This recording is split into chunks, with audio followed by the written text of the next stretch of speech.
কেমন আছিস তুই? তুই তো আগে থেকে কত শুকাই গেছিস। হ্যাঁ, এত কেন শুকাই? সরি সরি সরি, আমি বুঝতে পারিনি।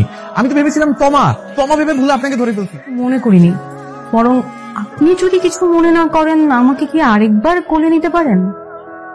মানে একটু আগে যখন আপনি কোলে নিয়ে আমাকে ঘোরাচ্ছিলেন আমার খুবই ভালো লাগছিল। আমি স্ট্রেট কাট কথা বলতে পছন্দ করি। কাউকে যদি পছন্দ হয় সেটাও গিয়ে ডিরেক্টলি বলি, আর যদি পছন্দ না হয় সেটাও গিয়ে ডিরেক্টলি বলে দিই। তো আমি কি করবো? আপনি একটু আগে যখন আমাকে কোলে তুলে ঘোরালেন তখনই আপনার প্রেমে পড়ে গিয়েছি। কি বলার জন্য সাথে রেখেছেন বলেন। আচ্ছা, আপনি যাকে বিয়ে করছেন তার সঙ্গে কি আপনার আগে প্রেম ছিল নাকি এটা আঙ্কেল আন্টির পছন্দের মেয়ে? মা বাবার পছন্দের। তাহলে তো কোনো সমস্যা নাই। চলো আমরা আজই কাজে অফিসে গিয়ে বিয়েটা করে ফেলি। একবার বিয়ে হয়ে গেলে না সবাই মেনে নিবে। এত ঘাবড়াচ্ছেন কেন? এত ঘাবড়ানোর তো কিছু নাই। শুনেন, কত মানুষের বিয়ে ভেঙে যায়, বিয়ের দিন ভেঙে যায়, বিয়ের আগের দিনও ভেঙে যায়, এমনকি বিয়ের দিন কাজের সামনে কবুল বলার আগ মুহূর্তেও বিয়ে ভেঙে যায়।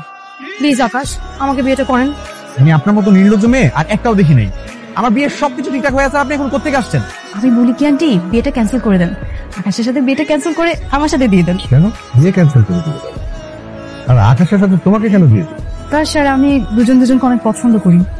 মানে আকাশ তোমাকে পছন্দ করে? জি আন্টি, বাসায় আসার পর থেকে তো আমার দিক থেকে চোখই সরাচ্ছে না। আজকে কি করেছে জানেন? করে বলি লজ্জার কথাটা, আজকে ও আমাকে কোলে তুলে নেচেছে। ইস, কি রোমান্টিক কাণ্ড। আকাশের মা, আমি সব কি শুনছি? বিয়ের কার্ড রেডি হয়ে গেছে, সবকিছু গোছগাছ, এখন এসব হচ্ছেটা কি? তোর এই বান্ধবীকে কালকের মধ্যে বাসা থেকে বের করবি। আমি এতক্ষণ এটাকে আধা পাগল ভাবছি, এখন দেখি এটা পুরো পাগল। তো এক্ষুনি ওনার রুমের মধ্যে গিয়ে ওনার বুকের মধ্যে জড়িয়ে ধরে ঘুমিয়ে থাকি। খবরদার অনি, মা বাবা ভাইয়া সবাই তোর উপর রেগে আছে। এরপর তো যদি আর কোনো ঝামেলা করিস ভাইয়া কিন্তু তোকে সত্যি সত্যি বের করে দিবি। আর একটু ধৈর্য ধর, 2 দিনের মধ্যে তোর ভাই আমাকে বিয়ে করবে। চুলে আর আফটার শাওয়ার আউটফিটে তো তোমাকে চোস লাগছে আকাশ। I love you. দেখো না, তোমার পছন্দের কোনো খাবার অর্ডার করো।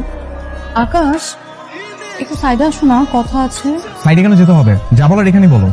এখানে বলা যাবে না, খুবই প্রাইভেট কথা। বিয়ে এখনো হয় নাই, আর যেখানে বিয়ে ভাঙার পসিবিলিটি 100%, সেখানে এরকম চিপকায় লেগে থাকার তো মানে নাই। এই, ওইটা আমার ফিউচার ওয়াইফ, আমার হবু বউ। ওর সাথে আমি চিপকায় থেকে মধ্যে যেমন থাকি, ওইটা তো তোমার দেখা দরকার নেই। আর বিয়ে হবে না আমার। আমি তো 100-এ 100 ওরই বিয়েটা করতেছি। প্লিজ ভাইকে সরি বলে দে। বল বল বল। আচ্ছা, আমি সরি, আমাকে কিছু করো না প্লিজ, আমার ভুল হয়ে গেছে। কসম খেয়ে বলো, তুমি কোনোদিন আমার আর কোনো ক্ষতি করার চেষ্টা করবে না। আমি আর কখনো তোমার ক্ষতি করার চেষ্টা করবো না। সব সময় ভালো মেয়ে হয়ে থাকবা। ভালো মেয়ে হয়ে থাকবো। আচ্ছা, আর শুনেন, আপনার কাজ নাই থাকতে পারে, কিন্তু বাকিদের কাজ ঠিকই আছে। তাই রাত বিরাতে ফোন দিয়ে ডিস্টার্ব করবেন না। সবাই একটা চরিত্রহীন, রাতে আরেক মেয়ে নিয়ে ঘুমাচ্ছে আর আমাকে নাকি বিয়ে করবে। কোথায় পালাচ্ছ বলো? আমার জীবনের 12টা বাজে, এখন কোথায় পালাচ্ছ? আমি কিছু করিনি সত্যি। কিচ্ছু করো না তাই না? একটা অবিবাহিত মেয়ে হয়ে আমার রুমের মধ্যে কি করতেছিল রাতে বেলায়?